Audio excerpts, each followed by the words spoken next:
So it's not completely unrelated, but not quite, not enough to actually label it and say it's for a thing. But then, the other experiences that I've had with mental health are a lot clearer. So I think depression is a really complex term. And I think it's really worth saying the only relation that I've got to depression that I'm comfortable talking about is after my father passed away. And I think that's really reasonable, right? And so this is the thing, I because I work so much with people in mental health and experts, I know like depression is also not something to claim you have when you feel down, or it's very different. And obviously there is a spectrum of these things as well.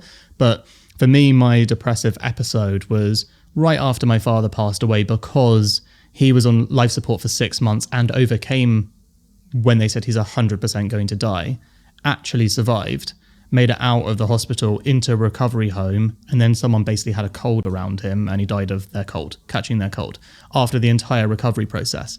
The truth of the matter is that my depression was actually interestingly sort of linked with a lack of belief in a higher power, or whatever you want to call it, justice, like everything, right? Because unfairness and like my dad was like such a generous spirited guy. He was blind. He had all of these things wrong with him anyway, and still like was just the funniest, nicest, warmest person anyone knows.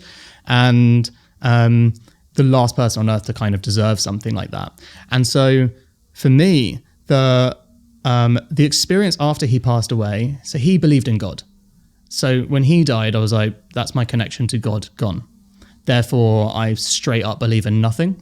I think it's really interesting to have conversations with people, intelligent people like yourself, when you talk about purpose and vision and these things. It's very hard to imagine that you've got a purpose, a vision for anything, if suddenly you've switched off and you've said, I believe in nothing. You totally destabilized. Yeah. I remember the feeling of being, I was religious until I was Christian until I was 18.